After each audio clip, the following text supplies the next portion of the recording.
వడ్లపూడి పాత ఎరుకు వంతెన ప్రమాదాలకు నిలయంగా మారిందని జనసేన పార్టీ సమన్వయకర్త బొబ్బిపల్లి సురేష్ నాయుడు అన్నారు. కసమూరు నుంచి వడ్లపూడికి వెళ్లే రోడ్డుపై వడ్లపూడి సమీపంలో ఉన్న వంతెన ప్రమాదాలకు అడ్డాగా మారిందని ఈ విషయం గ్రామస్తులు తెలియజేయడంతో ఆ ఇరుకు వంతెనను పరిశీలించారు. ఈ సందర్భంగా జనసేన పార్టీ సమన్వయకర్త బొబ్బిపల్లి సురేష్ నాయుడు మీడియాతో మాట్లాడారు. ఈ విషయాన్ని సర్వేపల్లి శాసనసభ్యులు సోమిరెడ్డి చంద్రమోహన్ రెడ్డి దృష్టికి తీసుకెళ్లి త్వరితగతిన పరిష్కార మార్గాన్ని ఏర్పాటు చేస్తామని గ్రామస్తులకు హామీ ఇచ్చారు. అందరికీ నమస్కారం. నా పేరు బొబ్బేపల్లి సురేష్ నాయుడు, సర్వేపల్లి నియోజకవర్గ జనసేన పార్టీ. కసమూరు నుంచి వడ్లపూడికి వెళ్ళేటువంటి రోడ్డు, ఈ రోడ్డు విస్తరణ కూడా జరిగి డబుల్ రోడ్డు లాగా వేయడం జరిగింది. అయితే వడ్లపూడి గ్రామానికి ముందు టర్నింగ్ ఉంది. ఈ టర్నింగ్ మీద వంతెన, ఇది పాత వంతెన. ఆ రోడ్డుకి వంతెనకి చాలా తేడా ఉంది. కాబట్టి ఆ టర్నింగ్లో వచ్చే వెహికల్స్ అన్నీ కూడా ఎప్పుడు ఆ కాలువలో పడిపోతాయో తెలియదు. ఇటీవల కూడా XUV500 కొత్త వెహికల్ ఆ కాలువలో పడిపోవడం జరిగింది. అదేవిధంగా బర్రెలు నెట్టుకునేటప్పుడు కూడా ఈ కాలువలో పడిపోయి ప్రాణాలు కోల్పోయేటువంటి పరిస్థితి. ఈ విషయాన్ని గ్రామస్తులందరూ కూడా మా దృష్టికి తీసుకురావడం జరిగింది.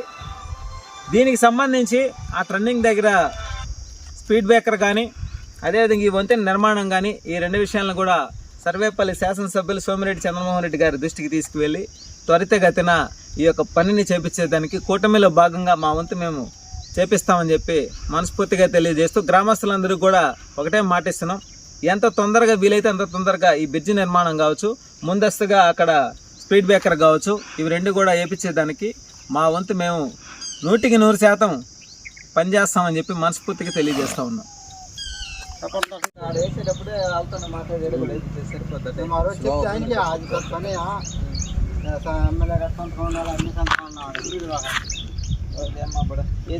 స్పీడ్ బ్రేకర్ కూడా పెద్ద ప్రాసెస్ చెప్పారన్నా. పర్మిషన్ కావాలంట, కలెక్టర్ పర్మిషన్ కావాలంట.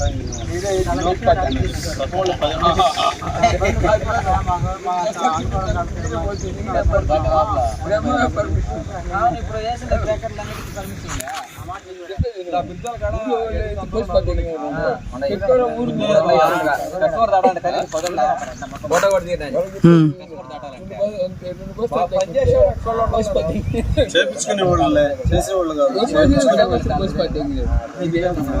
చిన్న చెరువు పోతుంది.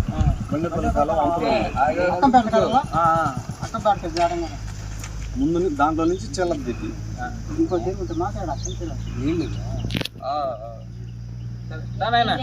మరిన్ని అప్డేట్స్ కోసం మన HN9 టీవీ ఛానల్ ని సబ్స్క్రైబ్ చేసుకోండి.